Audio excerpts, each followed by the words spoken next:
ನೋಡಿ, ಈಗ ಒಂದು ಕಡೆ ಬಸ್ ಪ್ರಯಾಣ ದರ ಹೆಚ್ಚಳ ಆಯಿತು, ಮೆಟ್ರೋ ಟಿಕೆಟ್ ದರ ಕೂಡ ಹೆಚ್ಚಳ ಆಯಿತು. ಇದರ ನಡುವೆ ಇವತ್ತು ಆಟೋ ಚಾಲಕರ ಸಂಘಟನೆ ಮಹತ್ವದ ಮೀಟಿಂಗ್ ಅನ್ನು ಕೂಡ ನಡೆಸಿತ್ತು. ಆದರೆ ಎಲ್ಲೋ ಒಂದು ಕಡೆ ಆ ಸಂಘಟನೆಗಳ ನಡುವೆನೇ ಒಂದಷ್ಟು ಭಿನ್ನಾಭಿಪ್ರಾಯಗಳು ಉದ್ಭವ ಆಗಿದೆ. ಕೆಲ ಸಂಘಟನೆಗಳು, ಆಟೋದ ಸಂಘಟನೆಗಳಲ್ಲಿರುವಂಥವರು ಕೆಲವರು ಬೇಡ ಅಂತ ಹೇಳಿದ್ರೆ, ಇನ್ನು ಕೆಲವರು ಇಲ್ಲ ಮಾಡಬೇಕು ಅಂತ ಅಭಿಪ್ರಾಯವನ್ನು ವ್ಯಕ್ತಪಡ್ತಾರೆ. ಹಾಗಾಗಿ ದರ ಹೆಚ್ಚಳ ಹಿನ್ನೆಲೆಯಲ್ಲಿ ಭಿನ್ನಾಭಿಪ್ರಾಯಗಳು ಮೂಡಿದೆ. ದರ ಏರಿಕೆ ಮಾಡಬಾರ್ದು ಅಂತೇಳಿ ಆಟೋ ಸಂಘಟನೆಗಳಲ್ಲೇ ಆಕ್ಷೇಪ ವ್ಯಕ್ತವಾಗ್ತಾ ಇದೆ. ಇವತ್ತಿನ ಸಭೆಯಲ್ಲಿ ಬೇಡಿಕೆಯನ್ನು ಮುಂದಿಟ್ಟಂತ ಕೆಲ ಆಟೋ ಸಂಘಟನೆಗಳು, 40 ಆಟೋ ಸಂಘಟನೆಗಳ ಪೈಕಿ 16 ಸಂಘಟನೆಗಳು ನೋಡಿ ಇವತ್ತು ಬೇಡ ಅಂತೇಳಿ ಹಿಂದೆ ಆಗ್ತಾ ಇದ್ರೆ, ಮತ್ತೊಂದು ಕಡೆ ಉಳಿದ ಸಂಘಟನೆಗಳು ಬೇಕು ಅಂತೇಳಿ ಮನವಿಯನ್ನು ಮಾಡ್ಕೊಳ್ತಾ ಇದೆ.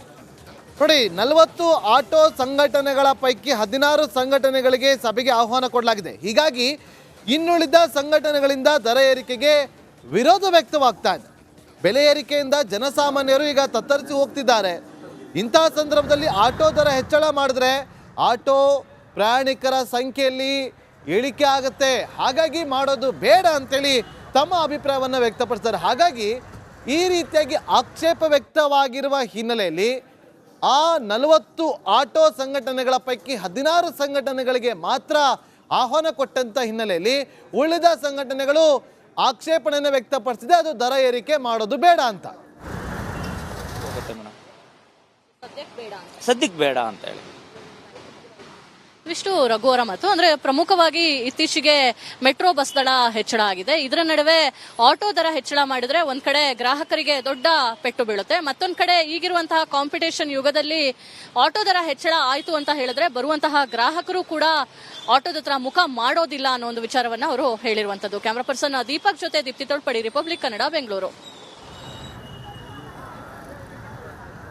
ಮತ್ತಷ್ಟು ಮಾಹಿತಿಯನ್ನು ಕೊಡೋದಕ್ಕೆ ನಮ್ಮ ಪ್ರತಿನಿಧಿ ದೀಪ್ತಿ ತೋಳ್ಪಾಡಿ ಫೋನ್ ಸಂಪರ್ಕದಲ್ಲಿದ್ದಾರೆ. ದೀಪಿ, ಏನಾಯ್ತು? ಈಗ ಒಂದು ಕಡೆ ದರ ಏರಿಕೆ ಮಾಡಿ ಅಂತ, ಮತ್ತೊಂದು ಕಡೆ ಬೇಡ ಅಂತೇಳಿ ಫೈನಲಿ ಏನಾಗಬಹುದು ಅಂತ? ನಾಗೇಂದ್ರ ಬಾಬು, ಇವತ್ತಿನ ಸಭೆಯಲ್ಲಿ ಕೇವಲ 16 ಆಟೋ ಯೂನಿಯನ್ಗಳು ಮಾತ್ರ ಬಂದಿತ್ತು. ಆದ್ರೆ ನೋಡುವಂತಹ ಸಂದರ್ಭದಲ್ಲಿ ನಗರದಲ್ಲಿ 40ಕ್ಕೂ ಹೆಚ್ಚು ಆಟೋ ಯೂನಿಯನ್ಗಳಿದೆ. ಅದಕ್ಕೆ ಯಾವುದಕ್ಕೂ ಕೂಡ ಸಭೆಗೆ ಆಹ್ವಾನನೇ ಹೋಗಿಲ್ಲ ಅನ್ನೋ ವಿಚಾರ ಗೊತ್ತಾಗ್ತಾ ಇದೆ. ಅಂದ್ರೆ ಪೀಸ್ ಆಟೋ ಸಂಘಟನೆ ಅಡಿಯಲ್ಲಿ 22,000ಕ್ಕೂ ಹೆಚ್ಚು ಆಟೋ ರಿಕ್ಷಾ ಚಾಲಕರಿದ್ದಾರೆ. ಅವ್ರದೆಲ್ಲ ಮಾತೇನು ಅಂತ ಹೇಳಿದ್ರೆ, ಸದ್ಯಕ್ಕೆ ದರ ಹೆಚ್ಚಳ ಮಾಡೋದು ಬೇಡ ಅಂತ. ಈಗಾಗಲೇ ಮೆಟ್ರೋ ದರ ಹೆಚ್ಚಳ ಆಗಿದೆ, ಬಸ್ ದರ ಹೆಚ್ಚಳ ಆಗಿದೆ, ಹಾಲು ತರಕಾರಿ ರೇಟ್ಗಳು ದಿನೇ ದಿನೇ ಜಾಸ್ತಿ ಆಗ್ತಾ ಇದೆ. ಇಂತಹ ಹೊತ್ತಿನಲ್ಲಿ ನಾವು ಕೂಡ ಆಟೋ ದರವನ್ನ ಹೆಚ್ಚಳ ಮಾಡಿದ್ರೆ ಬರುವಂತಹ ಗ್ರಾಹಕರು ಕೂಡ, ಪ್ರಯಾಣಿಕರು ಕೂಡ ಕಮ್ಮಿ ಆಗ್ತಾರೆ. ಜೊತೆಗೆ ಬೈಕ್ ಟ್ಯಾಕ್ಸಿಗಳಂತಹ ಕಾಂಪಿಟೇಷನ್ ಮಧ್ಯೆ ಅವರು ಕಮ್ಮಿಗೆ ಕೊಡ್ತಾ ಇದ್ದಾರೆ, ನಾವು ಜಾಸ್ತಿ ಮಾಡ್ತೇವೆ ಅಂತ ಹೇಳಿದಾಗ ಜನ ಆ ಕಡೆ ಡೈವರ್ಟ್ ಆಗ್ತಾರೆ. ಸೊ ಇದು ರೈಟ್ ಟೈಮ್ ಅಲ್ಲ ದರ ಹೆಚ್ಚಳಕ್ಕೆ. ನೋಡಿ, ಈಗ ಒಂದು ಕಡೆ ಬಸ್ ಪ್ರಯಾಣ ದರ ಹೆಚ್ಚಳ ಆಯಿತು, ಮೆಟ್ರೋ ಟಿಕೆಟ್ ದರ ಕೂಡ ಹೆಚ್ಚಳ ಆಯಿತು. ಇದರ ನಡುವೆ ಇವತ್ತು ಆಟೋ ಚಾಲಕರ ಸಂಘಟನೆ ಮಹತ್ವದ ಮೀಟಿಂಗ್ ಅನ್ನು ಕೂಡ ನಡೆಸಿತ್ತು. ಆದರೆ ಎಲ್ಲೋ ಒಂದು ಕಡೆ ಆ ಸಂಘಟನೆಗಳ ನಡುವೆನೇ ಒಂದಷ್ಟು ಭಿನ್ನಾಭಿಪ್ರಾಯಗಳು ಉದ್ಭವ ಆಗಿದೆ. ಕೆಲ ಸಂಘಟನೆಗಳು, ಆಟೋದ ಸಂಘಟನೆಗಳಲ್ಲಿರುವಂಥವರು ಕೆಲವರು ಬೇಡ ಅಂತ ಹೇಳಿದ್ರೆ, ಇನ್ನು ಕೆಲವರು ಇಲ್ಲ ಮಾಡಬೇಕು ಅಂತ ಅಭಿಪ್ರಾಯವನ್ನು ವ್ಯಕ್ತಪಡ್ತಾರೆ. ಹಾಗಾಗಿ ದರ ಹೆಚ್ಚಳ ಹಿನ್ನೆಲೆಯಲ್ಲಿ ಭಿನ್ನಾಭಿಪ್ರಾಯಗಳು ಮೂಡಿದೆ. ದರ ಏರಿಕೆ ಮಾಡಬಾರ್ದು ಅಂತೇಳಿ ಆಟೋ ಸಂಘಟನೆಗಳಲ್ಲೇ ಆಕ್ಷೇಪ ವ್ಯಕ್ತವಾಗ್ತಾರೆ. ಇವತ್ತಿನ ಸಭೆಯಲ್ಲಿ ಬೇಡಿಕೆಯನ್ನು ಮುಂದಿಟ್ಟಂತ ಕೆಲ ಆಟೋ ಸಂಘಟನೆಗಳು, 40 ಆಟೋ ಸಂಘಟನೆಗಳ ಪೈಕಿ 16 ಸಂಘಟನೆಗಳು ನೋಡಿ ಇವತ್ತು ಬೇಡ ಅಂತೇಳಿ ಹಿಂದೆ ಆಗ್ತಾ ಇದ್ರೆ, ಮತ್ತೊಂದು ಕಡೆ ಉಳಿದ ಸಂಘಟನೆಗಳು ಬೇಕು ಅಂತೇಳಿ ಮನವಿಯನ್ನು ಮಾಡ್ಕೊಳ್ತಾ ಇದೆ. ನೋಡಿ, 40 ಆಟೋ ಸಂಘಟನೆಗಳ ಪೈಕಿ 16 ಸಂಘಟನೆಗಳಿಗೆ ಸಭೆಗೆ ಆಹ್ವಾನ ಕೊಡಲಾಗಿದೆ. ಹೀಗಾಗಿ ಇನ್ನುಳಿದ ಸಂಘಟನೆಗಳಿಂದ ದರ ಏರಿಕೆಗೆ ವಿರೋಧ ವ್ಯಕ್ತವಾಗ್ತಾ ಇದೆ. ಬೆಲೆ ಏರಿಕೆಯಿಂದ ಜನಸಾಮಾನ್ಯರು ಈಗ ತತ್ತರಿಸಿ ಹೋಗ್ತಿದ್ದಾರೆ.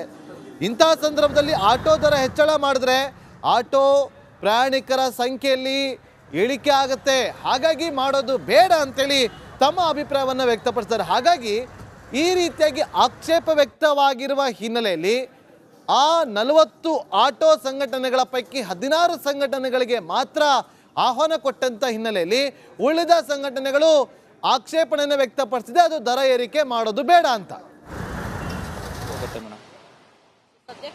ಸದ್ಯಕ್ಕೆ ಬೇಡ ಅಂತ ಹೇಳಿ ಇವಿಷ್ಟು ರಘುವರ ಮತ್ತು ಅಂದ್ರೆ ಪ್ರಮುಖವಾಗಿ ಇತ್ತೀಚೆಗೆ ಮೆಟ್ರೋ ಬಸ್ ದರ ಹೆಚ್ಚಳ ಆಗಿದೆ. ಇದರ ನಡುವೆ ಆಟೋ ದರ ಹೆಚ್ಚಳ ಮಾಡಿದ್ರೆ ಒಂದ್ ಕಡೆ ಗ್ರಾಹಕರಿಗೆ ದೊಡ್ಡ ಪೆಟ್ಟು ಬೀಳುತ್ತೆ, ಮತ್ತೊಂದ್ ಕಡೆ ಈಗಿರುವಂತಹ ಕಾಂಪಿಟೇಷನ್ ಯುಗದಲ್ಲಿ ಆಟೋ ದರ ಹೆಚ್ಚಳ ಆಯ್ತು ಅಂತ ಹೇಳಿದ್ರೆ ಬರುವಂತಹ ಗ್ರಾಹಕರು ಕೂಡ ಆಟೋದ ಹತ್ರ ಮುಖ ಮಾಡೋದಿಲ್ಲ ಅನ್ನೋ ಒಂದು ವಿಚಾರವನ್ನ ಅವರು ಹೇಳಿರುವಂತದ್ದು. ಕ್ಯಾಮರಾ ಪರ್ಸನ್ ದೀಪಕ್ ಜೊತೆ ದೀಪ್ತಿ ತೋಳ್ಪಡಿ, ರಿಪಬ್ಲಿಕ್ ಕನ್ನಡ, ಬೆಂಗಳೂರು. ಮತ್ತಷ್ಟು ಮಾಹಿತಿಯನ್ನು ಕೊಡೋದಕ್ಕೆ ನಮ್ಮ ಪ್ರತಿನಿಧಿ ದೀಪ್ತಿ ತೋಳ್ಪಾಡಿ ಫೋನ್ ಸಂಪರ್ಕದಲ್ಲಿದ್ದಾರೆ. ದೀಪಿ, ಏನಾಯ್ತು? ಈಗ ಒಂದು ಕಡೆ ದರ ಏರಿಕೆ ಮಾಡಿ ಅಂತ, ಮತ್ತೊಂದು ಕಡೆ ಬೇಡ ಅಂತೇಳಿ ಫೈನಲಿ ಏನಾಗಬಹುದು ಅಂತ? ನಾಗೇಂದ್ರ ಬಾಬು, ಇವತ್ತಿನ ಸಭೆಯಲ್ಲಿ ಕೇವಲ 16 ಆಟೋ ಯೂನಿಯನ್ಗಳು ಮಾತ್ರ ಬಂದಿತ್ತು. ಆದ್ರೆ ನೋಡುವಂತಹ ಸಂದರ್ಭದಲ್ಲಿ ನಗರದಲ್ಲಿ 40ಕ್ಕೂ ಹೆಚ್ಚು ಆಟೋ ಯೂನಿಯನ್ಗಳಿದೆ. ಅದಕ್ಕೆ ಯಾವುದಕ್ಕೂ ಕೂಡ ಸಭೆಗೆ ಆಹ್ವಾನನೇ ಹೋಗಿಲ್ಲ ಅನ್ನೋ ವಿಚಾರ ಗೊತ್ತಾಗ್ತಾ ಇದೆ. ಅಂದ್ರೆ ಪೀಸ್ ಆಟೋ ಸಂಘಟನೆ ಅಡಿಯಲ್ಲಿ 22,000ಕ್ಕೂ ಹೆಚ್ಚು ಆಟೋ ರಿಕ್ಷಾ ಚಾಲಕರಿದ್ದಾರೆ. ಅವ್ರದೆಲ್ಲ ಮಾತೇನು ಅಂತ ಹೇಳಿದ್ರೆ, ಸದ್ಯಕ್ಕೆ ದರ ಹೆಚ್ಚಳ ಮಾಡೋದು ಬೇಡ ಅಂತ. ಈಗಾಗಲೇ ಮೆಟ್ರೋ ದರ ಹೆಚ್ಚಳ ಆಗಿದೆ, ಬಸ್ ದರ ಹೆಚ್ಚಳ ಆಗಿದೆ, ಹಾಲು ತರಕಾರಿ ರೇಟ್ಗಳು ದಿನೇ ದಿನೇ ಜಾಸ್ತಿ ಆಗ್ತಾ ಇದೆ. ಇಂತಹ ಹೊತ್ತಿನಲ್ಲಿ ನಾವು ಕೂಡ ಆಟೋ ದರವನ್ನ ಹೆಚ್ಚಳ ಮಾಡಿದ್ರೆ ಬರುವಂತಹ ಗ್ರಾಹಕರು ಕೂಡ, ಪ್ರಯಾಣಿಕರು ಕೂಡ ಕಮ್ಮಿ ಆಗ್ತಾರೆ. ಜೊತೆಗೆ ಬೈಕ್ ಟ್ಯಾಕ್ಸಿಗಳಂತಹ ಕಾಂಪಿಟೇಷನ್ ಮಧ್ಯೆ ಅವರು ಕಮ್ಮಿಗೆ ಕೊಡ್ತಾ ಇದ್ದಾರೆ, ನಾವು ಜಾಸ್ತಿ ಮಾಡ್ತೇವೆ ಅಂತ ಹೇಳಿದಾಗ ಜನ ಆ ಕಡೆ ಡೈವರ್ಟ್ ಆಗ್ತಾರೆ. ಸೊ ಇದು ರೈಟ್ ಟೈಮ್ ಅಲ್ಲ ದರ ಹೆಚ್ಚಳಕ್ಕೆ. ನೋಡಿ, ಈಗ ಒಂದು ಕಡೆ ಬಸ್ ಪ್ರಯಾಣ ದರ ಹೆಚ್ಚಳ ಆಯಿತು, ಮೆಟ್ರೋ ಟಿಕೆಟ್ ದರ ಕೂಡ ಹೆಚ್ಚಳ ಆಯಿತು. ಇದರ ನಡುವೆ ಇವತ್ತು ಆಟೋ ಚಾಲಕರ ಸಂಘಟನೆ ಮಹತ್ವದ ಮೀಟಿಂಗ್ ಅನ್ನ ಕೂಡ ನಡೆಸಿತ್ತು. ಆದ್ರೆ ಎಲ್ಲೋ ಒಂದ್ ಕಡೆ ಆ ಸಂಘಟನೆಗಳ ನಡುವೆನೆ ಒಂದಷ್ಟು ಭಿನ್ನಾಭಿಪ್ರಾಯಗಳು ಉದ್ಭವ ಆಗಿದೆ.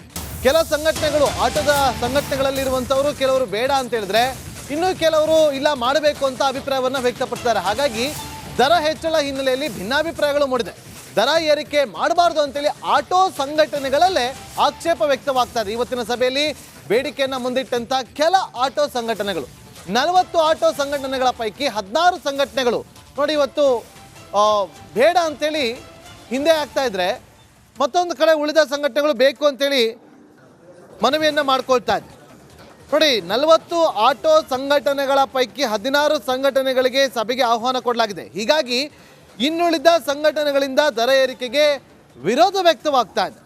ಬೆಲೆ ಏರಿಕೆಯಿಂದ ಜನಸಾಮಾನ್ಯರು ಈಗ ತತ್ತರಿಸಿ ಹೋಗ್ತಿದ್ದಾರೆ. ಇಂತಹ ಸಂದರ್ಭದಲ್ಲಿ ಆಟೋ ದರ ಹೆಚ್ಚಳ ಮಾಡಿದ್ರೆ ಆಟೋ ಪ್ರಯಾಣಿಕರ ಸಂಖ್ಯೆಯಲ್ಲಿ ಇಳಿಕೆ ಆಗುತ್ತೆ. ಹಾಗಾಗಿ ಮಾಡೋದು ಬೇಡ ಅಂತೇಳಿ ತಮ್ಮ ಅಭಿಪ್ರಾಯವನ್ನು ವ್ಯಕ್ತಪಡಿಸ್ತಾರೆ. ಹಾಗಾಗಿ ಈ ರೀತಿಯಾಗಿ ಆಕ್ಷೇಪ ವ್ಯಕ್ತವಾಗಿರುವ ಹಿನ್ನೆಲೆಯಲ್ಲಿ ಆ 40 ಆಟೋ ಸಂಘಟನೆಗಳ ಪೈಕಿ 16 ಸಂಘಟನೆಗಳಿಗೆ ಮಾತ್ರ ಆಹ್ವಾನ ಕೊಟ್ಟಂತ ಹಿನ್ನೆಲೆಯಲ್ಲಿ ಉಳಿದ ಸಂಘಟನೆಗಳು ಆಕ್ಷೇಪಣೆಯನ್ನು ವ್ಯಕ್ತಪಡಿಸಿದೆ, ಅದು ದರ ಏರಿಕೆ ಮಾಡೋದು ಬೇಡ ಅಂತ. ಸದ್ಯಕ್ಕೆ ಬೇಡ ಅಂತ ಹೇಳಿ ಇವಿಷ್ಟು ರಘುವರ ಮತ್ತು ಅಂದ್ರೆ ಪ್ರಮುಖವಾಗಿ ಇತ್ತೀಚೆಗೆ ಮೆಟ್ರೋ ಬಸ್ ದರ ಹೆಚ್ಚಳ ಆಗಿದೆ. ಇದರ ನಡುವೆ ಆಟೋ ದರ ಹೆಚ್ಚಳ ಮಾಡಿದ್ರೆ ಒಂದ್ ಕಡೆ ಗ್ರಾಹಕರಿಗೆ ದೊಡ್ಡ ಪೆಟ್ಟು ಬೀಳುತ್ತೆ, ಮತ್ತೊಂದ್ ಕಡೆ ಈಗಿರುವಂತಹ ಕಾಂಪಿಟೇಷನ್ ಯುಗದಲ್ಲಿ ಆಟೋ ದರ ಹೆಚ್ಚಳ ಆಯ್ತು ಅಂತ ಹೇಳಿದ್ರೆ ಬರುವಂತಹ ಗ್ರಾಹಕರು ಕೂಡ ಆಟೋದ ಹತ್ರ ಮುಖ ಮಾಡೋದಿಲ್ಲ ಅನ್ನೋ ಒಂದು ವಿಚಾರವನ್ನ ಅವರು ಹೇಳಿರುವಂತದ್ದು. ಕ್ಯಾಮರಾ ಪರ್ಸನ್ ದೀಪಕ್ ಜೊತೆ ದೀಪ್ತಿ ತೋಳ್ಪಡಿ, ರಿಪಬ್ಲಿಕ್ ಕನ್ನಡ, ಬೆಂಗಳೂರು. ಮತ್ತಷ್ಟು ಮಾಹಿತಿಯನ್ನು ಕೊಡೋದಕ್ಕೆ ನಮ್ಮ ಪ್ರತಿನಿಧಿ ದೀಪ್ತಿ ತೋಳ್ಪಾಡಿ ಫೋನ್ ಸಂಪರ್ಕದಲ್ಲಿದ್ದಾರೆ. ದೀಪಿ, ಏನಾಯ್ತು? ಈಗ ಒಂದು ಕಡೆ ದರ ಏರಿಕೆ ಮಾಡಿ ಅಂತ, ಮತ್ತೊಂದು ಕಡೆ ಬೇಡ ಅಂತೇಳಿ ಫೈನಲಿ ಏನಾಗಬಹುದು ಅಂತ? ನಾಗೇಂದ್ರ ಬಾಬು, ಇವತ್ತಿನ ಸಭೆಯಲ್ಲಿ ಕೇವಲ 16 ಆಟೋ ಯೂನಿಯನ್ಗಳು ಮಾತ್ರ ಬಂದಿತ್ತು. ಆದ್ರೆ ನೋಡುವಂತಹ ಸಂದರ್ಭದಲ್ಲಿ ನಗರದಲ್ಲಿ 40ಕ್ಕೂ ಹೆಚ್ಚು ಆಟೋ ಯೂನಿಯನ್ಗಳಿದೆ. ಅದಕ್ಕೆ ಯಾವುದಕ್ಕೂ ಕೂಡ ಸಭೆಗೆ ಆಹ್ವಾನನೇ ಹೋಗಿಲ್ಲ ಅನ್ನೋ ವಿಚಾರ ಗೊತ್ತಾಗ್ತಾ ಇದೆ.